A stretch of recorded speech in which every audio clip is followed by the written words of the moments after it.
टंडे आदम में सोनारी घर में लॻल 30 लख रुपयनि जे धाड़े जा जवाबदार गिरफ़्तार न थिया। AIG हैदराबाद डॉक्टर जमील अहमद मुतासिर पोतो DSP ऑफिस में खेस SSP सां गॾु उस्मान गनी सिद्दीकी ज़िले सां गॾु में अमन अमान जी सूरत समेत मुख़्तलिफ़ मामलनि ते ब्रीफिंग ॾिनी। शहर जे सियासी ऐं समाजी वफ़दनि पिणु IIG सां मुलाक़ात कई, जॾहिं त अंजुमन ताजरान जे वफ़द इक़बाल भट्टी, नुशाद शेख अफज़ल इकराम समेत ॿियनि PP अॻुवाणनि मालिक ज़ुल्फ़कार रोशन साणसि मुलाक़ात करे शहर जी ख़राब सूरत तरफ़ ध्यानु ॾियारियो। इन मौक़े ते AIG doctor Jameel Ahmed media सां ॻाल्हाईंदे चयो अमन अमान उन्हनि जी पहिरीं तरजीह आहे। टंडे आदम में वापारी जे घर में लॻल धाड़े जे जवाबदार गिरफ़्तार करण लाइ टंडे आदम पुलिस खे 10 ॾींहनि जो मुदो ॾिनो आहे। हुन चयो त टंडे आदम में क़त्ल थियल पुलिस एहलकार नईम ऐं अकबर खासरी जी क़त्ल में मुलविस बाक़ी जवाबदारनि जी गिरफ़्तारी लाइ बि पुलिस खे ख़ासि हिदायतूं ॾिनियूं आहिनि।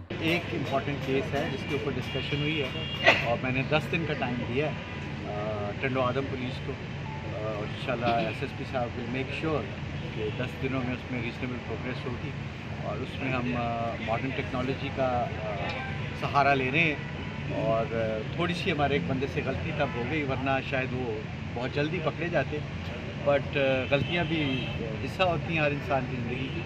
तो अब हम कोशिश करेंगे कि in the next 7 to 10 days हम ये केस ट्रेस कर लेंगे और इंशाल्लाह उनको पकड़ लेंगे। विजिट कयो अवामी आवाज़ मीडिया ग्रुप की वेबसाइट awamiawaz.pk।